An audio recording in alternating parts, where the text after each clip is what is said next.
It's Friday, April 9th, and we're talking an Automation S1. I'm your host, Dylan Lewis, and I'm joined by Fool.com's uniquely unqualified underwriter for uncovering anti-underperforming utility units, Brian Feroldi. Brian, how you doing? Dylan, happy Friday to you. How's it going? I can't complain, man. We get to do this all the time. It's so fun to tape the show with you, and we got a prospectus on our hands. There's been no shortage of really interesting companies. I don't want to overstate it, but I think that the one that we're going to be talking about today, based on that alliterative, people can tell it starts with a U, probably one of the more interesting ones, and maybe one of the most immediately investable ideas we've talked about in a while. Yeah, when I dug through the S1 on this company, there is definitely a lot to like, and you called this out in a private conversation we had. You think this could be Snowflake 2.0? Given the numbers we're about to say, I don't think that's an unfair comparison. Enough intrigue. The name of the company is UiPath, and the proposed ticker symbol is PATH, P-A-T-H. If you are in the tech business, UiPath might make sense to you as a name. It plays into what they do. But Brian, this is a company that is focused on robotic process automation. That's probably a little jargon heavy for some of our listeners. That absolutely is. So let's start with the company's mission. That always should give you a good idea of what the company's trying to do. UiPath's mission is, quote unquote, to unlock human creativity and ingenuity by enabling the fully automated enterprise and empowering workers through automation.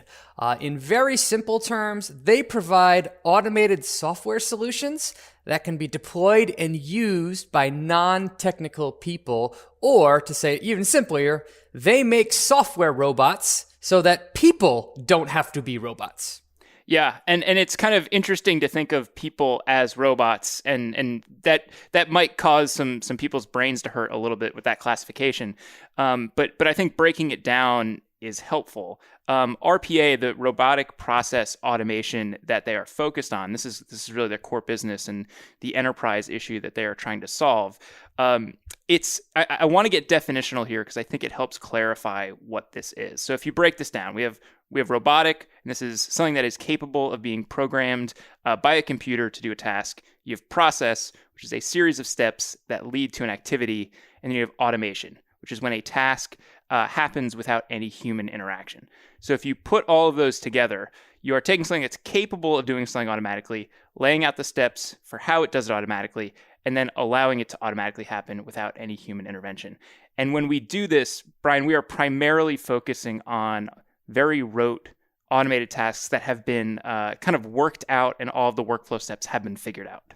Yes, and I think that everybody here, even if you're a knowledge worker, does have some repetitive tasks in their jobs, filling out forms, pulling in data, integrating information, etc. There are still a ton of repetitive tasks that knowledge workers do that don't necessarily add a lot of value. UiPath's goal is to create easy-to-use software robots that can be deployed by essentially anybody in an organization to take the automated mundane tasks out of their lives so they can focus on higher quality work. Yeah, I think if you are having a hard time understanding how this might come together for an office worker, if there's anything that you are manually copying and pasting or taking from one form and putting into another system, those are precisely the kind of tasks that RPA can help out with. Yeah, exactly. And what's notable here is that this company has a lot of third-party industry rankings that really point out that it is the leader in the industry. If you look at Gartner, they call out UiPath as the top dog in RPA. Forrester calls out UiPath as the clear leader in the industry. So those are some heavy hitters that are backing this company up. And as we often say, Brian, when we kind of get what a business does, but maybe don't quite have a good grip on the technical elements, we always like to see the industry endorsements. That always helps us and gives us a little bit of confidence. That and the numbers too. We usually let the numbers kind of do the talking, and we'll get into that in a little bit. But if you talk about this company's actual solutions, yes, in their S1, they have all the buzzwords that are meaningful today. Yes, they say AI, machine learning, API integration, low-code automation, etc. But They have a number of products that can basically be broken down into 7 primary automation functions. The first one would be called what they call discovery. This is when they use AI tools and desktop recording to find repetitive tasks that are being done by knowledge worker that could be that robots could do. The second bucket is products that build the tools that actually handle the coding. The third is a group that is called management, and that's where the tools can be tested and deployed. Fourth is the runtime, so the actual running of the tools themselves, so that it all happens behind the scenes. Fifth would be engagement, and this is actually a key point here. These tools aren't necessarily just to replace the tasks that humans do, but also to augment them. So UiPath wants its robots and humans to coexist together so that they can complement each other. That's what the engagement function does. 6 would be measurements. So it's important to have feedback and analytics to make sure that you can actually have numbers to back up that these tools are helping you and making you more productive. And the 7 would be government, to make sure that everything is safe, secure, and making sure that access is restricted. So that is, broadly speaking, the 7 categories that UiPath breaks up its tools into. Yeah, Brian, and I think if you're an outsider here, this can sound a little dystopian very fast, right? The idea of a robot for every human, or heavily automating a lot of things that are currently being done by workers. And I want to circle back to the mission here for a second for the company, because I think it's crucial in how they're positioning themselves with their customers. They say, again, to unlock human creativity and ingenuity by enabling fully automated enterprise and empowering workers through automation. And in the interviews that I have seen with their CEO, for the most part, the focus is we are removing things that are boring, rote, difficult, because they are so manual and could be automated. And the goal being, we want to free up more of the creative work, more of the moments where humans really can add value to something within normal workflows. And so, that's analysis in some cases, that's creative work. But the pitch from this company is, we are not replacing people. We are trying to free them up to do work that is a little bit more fulfilling, and also where they're more valuable, honestly. The pitch from UI is essentially, we want to give every single employee that you have an assistant that can handle all of their mundane tasks, which can free up your employees to do other things. At least that's the pitch at a very high level. Yeah. Now, I mean, when you get more efficient, that does mean often more work winds up coming your way. So I think some of the concerns are warranted, but that's at least how they're angling themselves. And yeah, I think the assistant is a very helpful metaphor for thinking about how this company is positioning itself for customers, and really, how users can think about it. Sure. Now, this company was founded in 2005, and it's been deploying its solutions for more than 16 years. What I found interesting is that while this does have some SaaS-like qualities to it, it is not a pure play SaaS company. They actually sell their software both using a software as a service model, as well as the legacy licensing model. If you look at their revenue from their most recent quarter, about 60% of their revenue comes from licensings. And those can be term deals where they have a start date and an end date, or a perpetual where you just buy it and then you have it as long as that software, as long as you want. That is still about 60% of total revenue. About 35% of this company's revenue is from a category that it just calls maintenance and support for their licenses. And then finally, the final 5%, they do also have a professional services component. That is a loss leader for this company, where they essentially send in consultants to their customers to help them get running, and the gross margin on that is actually negative. The benefit of using this model is that it can be completely adaptive to however the customer wants it. If the customer wants it all in the cloud, they can do that. If they want it all on-premise, they can do that. If they want a hybrid between the two, they can do that. If they want it in the private cloud or the public cloud or a combination, they can do that. So UiPath really tries to meet the customer at the level that they want to be at. Yeah, and I'm glad you dug into the SaaS versus licensing here, because it is easy to assume a lot of the companies we talk about, especially if they have a cloud element to them, default to SaaS, right? We've seen just how powerful the model is, and we need to specifically highlight when that's not the case, because we know it's a very attractive business model, and my hunch is we probably see SaaS as a much larger piece of the pie in the future for this company than it is currently.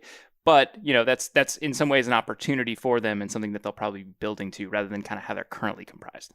As much as we talk about the cloud and SaaS, Dylan, it's really amazing just how even still today, how small SaaS is when compared to overall software usage and licensing. I have no doubt that 10 years from today, almost everything will be SaaS and in the cloud. But for now, we're not quite there yet. I want to talk financials and give people a sense of the scope of this business because I'm guessing a lot of people have never even heard of the name UiPath. And we talk about a lot of IPOs are branding and marketing events. I think that's going to be the case for this business, but it is not a tiny one at this point, particularly when you think about the scope and all the companies they work with, but their top line is pretty sizable already. In fiscal 2021, which was basically the year 2020, this company had a fabulous year, or should I say another fabulous year. The top line grew 81% to $608 million. So that is a very sizable number on its own right, and equally impressive is that growth rate. 81%, I mean, that puts it in rare company. We're talking like CrowdStrike, Datadog, Shopify level, so a really impressive top line number. Yeah, and crucially, Brian, a lot of that money keeps flowing down to the bottom line. We see a gross margin with this business of 89%. Things get a little bit uglier when you go over to operating margin, as you might expect for a high growth business. It's currently negative, but a lot of the core elements that we like in a business. Totally. So yeah, gross margin here was 89%, which is even more the impressive when you consider that 5% of its revenue is negative gross margin, that professional services. So that just shows you how unbelievably high margin the software is. Net loss last year was $92 million, at least on a GAAP basis. But if you look at free cash flow was actually positive $26 million. So that's just a difference between GAAP and the free cash flow. So financially extremely strong. And to your point, prior to coming public, the last balance sheet that we got from this company shows $474 million in cash, and they do have $1.2 billion in preferred common stock. More often than not, that does get converted to equity at an event such as an IPO. But yeah, there's no doubt that this company is extremely financially strong. Therefore, it's not coming public because it needs to. It's coming public because it wants to. Yeah, and Brian, even further, if I'm not mistaken, the prospectus has the balance sheet as of January 31st, 2021. I know that they had a funding round. I believe it closed in early February. It might have been February 1st, which would mean that there is even more cash than what is currently shown on the balance sheet. Don't quote me on that, but I think it's true based on the timeline that I've seen with reports. And that would be fair enough. Either way, the company has plenty of capital, plenty of liquidity. But to your point, I do think this is a marketing event for the company. The other number, which I can't believe we put this far down in the script, Dylan, shame on us. UiPath has a net revenue retention rate that is ridiculously impressive, 145%. And yes, retention, that includes churn. Yeah, I think I can maybe come up with one or two other companies that have touched that with their prospectuses. And I think it's Datadog. Maybe I don't even have a second one, Brian. Yeah, that puts them in rare air. And equally important, it's important to remember what the scale we're talking about here. This isn't an upstart SaaS that is just getting started. This is a company that's been around for 15 years and is on pace to do over $600 million in revenue this year. That makes that number even more impressive. Yeah, and that timeline might be a little confusing to people, Brian, to hear this explosive growth and have never heard of this company. And part of it is I think UiPath for a while was trying to figure out what exactly the core business was. They went through a couple different transformations, ultimately landed on RPA, realized kind of by accident in some ways that they had a very effective product, and then focused their entire business on it and immediately became a category leader. So that's why for as long as the company has been around, we're only seeing this massive growth really in the last 5 or so years and really seeing it become a much more relevant industry player in the last decade or so. And that's the kind of thing that we see with a lot of successful companies. They start out with one idea in mind, and they have to continually jig the business model until they hit upon something that really resonates with the market. And based on the numbers, they've done just that. Yeah, and if you look over at a lot of industry lists, if the financials weren't enough, there are a lot of accolades. In April 2020, UiPath was named the top tech company and number 2 overall in Financial Times FT 1000 ranking of America's fastest growing businesses. No surprise with that growth rate. And UiPath was also named CNBC's 2020 Disruptor 50 ranking and number 3 on Forbes Cloud 100 for the second consecutive year. So a lot of people in the industry are watching this business, Brian. And understandably, given the numbers that we're talking about, as we said at the top of the show, it's going to be interesting to see what kind of valuation this company pulls. And it would not surprise me at all if we saw a Snowflake-like day one results. Yeah, and just to give a quick history lesson on where they've been as a private company, they raised at a $1 billion valuation in 2018, and then $3 billion later in the same year. 2019, they raised at $7 billion. 2020, they raised at $10 billion. And earlier this year, they raised $750 million in their Series F, which valued them at $35 billion. So, Brian, that is a 30-bagger in about 3 years, which is absolutely wild. And just shows you how crazy undervalued they were in 2018 when they raised that $1 billion.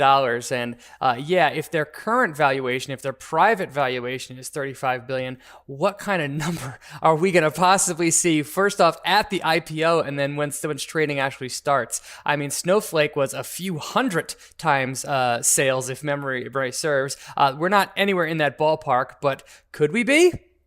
Maybe. Yeah, it wouldn't be crazy. I mean, we're at basically 60 times trailing sales based on their most recent private valuation round. I have to imagine once we go through the actual public offering, the premium's going to be even higher, and I wouldn't be shocked if it winds up touching triple digits at some point with a lot of market enthusiasm behind it. Part of that is, at least for fools, there's another really strong sign with this one, and that's the fact that this is a founder-led business. The CEO and co-founder is still in the corner office. His name is Daniel Dines.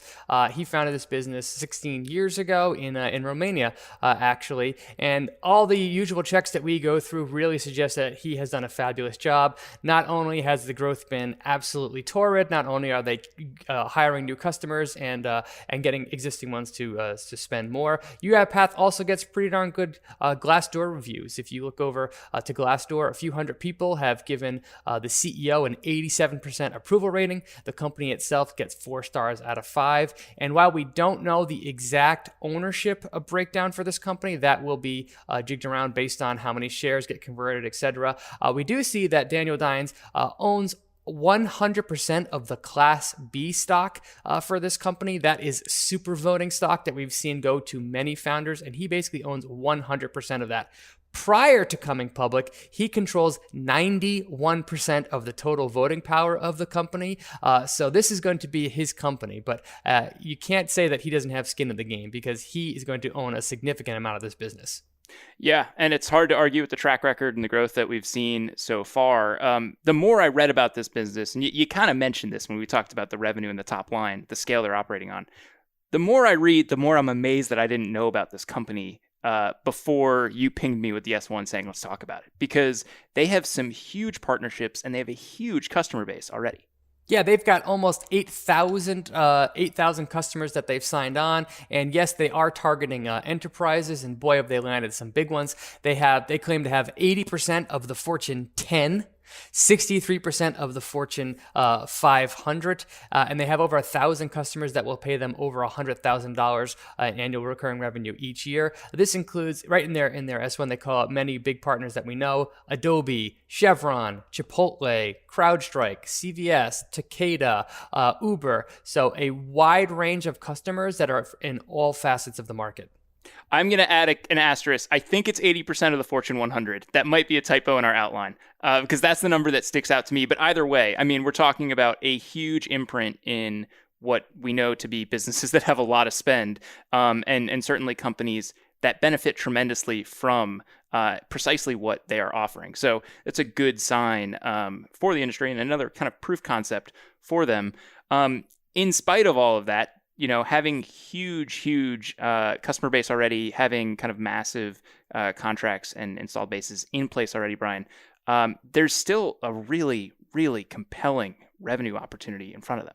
So IDC estimates that the market that this company competes in is currently worth about $17 billion. As a reminder, this company did about $600 million in revenue over the trailing 12 months. What's more important is that the entire market for the services is growing rapidly. IDC estimates that it's currently growing at about a 16% annualized clip. So that's adding billions of dollars in TAM every year. If you look at the company actually believes that that significantly understates its current market opportunity. And it says if you look across the world at all the companies that have 200 employees or more that could potentially adopt our services, they believe that the TAM is currently in $60 billion and growing rapidly. If you believe that, then that means they've captured 1% of their current market opportunity. But if this company does not work out as an investment, it's not going to be because the opportunity isn't there. Yeah, there is clearly green field here in front of them. And what I think is so encouraging when you see a business that already has a pretty big presence with companies that have a lot of spend and are willing to put money at ideas that make them more efficient is when you see such a strong dollar-based net retention number, because that means the use case is there. Once customers are in, they continue to grow and they continue to find more ways to integrate this software solution into what they do on a day-to-day basis. Exactly. And if they can prove it out with a few employees and they can clearly get value, as we said at the top of the show, this is a company that wants essentially every knowledge worker to have their own robot assistant. So you can see that number continue to stay strong if they can deliver. Yep. And that is, as you might imagine, something that has attracted a lot of other people to this space. Anytime you see huge growth rates, people tend to perk up and say, maybe we should get into business doing that. And of course, UiPath was not the first company in this space. They kind of came into something that already had some players and very quickly became one of the go-to providers. We did mention that they are one of the top dogs. I will say Automation Anywhere is another very, very highly regarded company in this space. And I think it's basically UiPath, Automation Anywhere, and then the rest of the field when you're looking certainly at industry rankings. And you shouldn't overlook, quote unquote, the rest of the field, because that includes companies like Microsoft, Pegasystems, NICE Systems, SAP, WorkFusion, etc. But yes, so far UiPath has proven to be the top dog in this space, and as its revenue growth proves, boy, is it doing a great job at maintaining that leadership position. So, but that is absolutely a risk to watch. That if its growth rates were to slow in the near future, that could be painful for shareholders.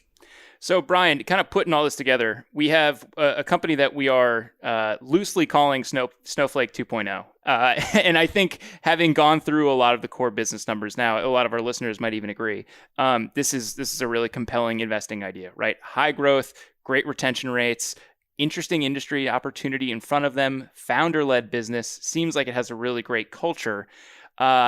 I think there's going to be a lot of enthusiasm behind this IPO, even though it's a name that a lot of people might not have heard of.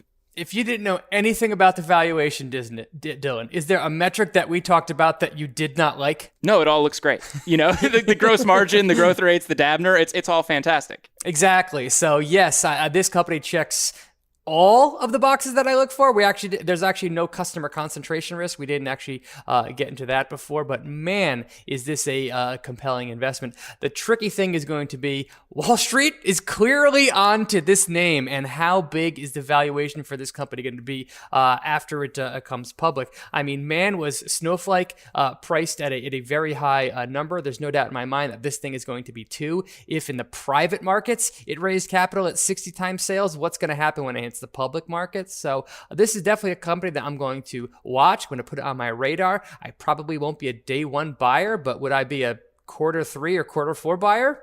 Maybe. Yeah. These are growth rates that are hard to ignore. And I think there are probably some investors out there, Brian, that got bit a little bit by the enthusiasm behind Snowflake, where, there was all of the fanfare around the IPO. We found out that Warren Buffett was, an investor early, able to get in, I think, at IPO price. And when you see Buffett getting into tech, there's all kinds of excitement, right? That's such a signal for so many people. The shares are down, I think, about 30% from highs, something like that. Anyone who's investing in that company is doing it because of the long-term long-term tailwinds are just so great and too big to ignore. But there might be a little bit more of a tepid reaction because of that. My guess is not, though. We tend to see people get really excited when something like this comes public. Yeah, I'm looking at Snowflake's chart right now, and it looks like they're down about 11% from their IPO price, and significantly more to that if you were unfortunate enough to buy at the high, because Snowflake actually performed pretty darn well after it came public.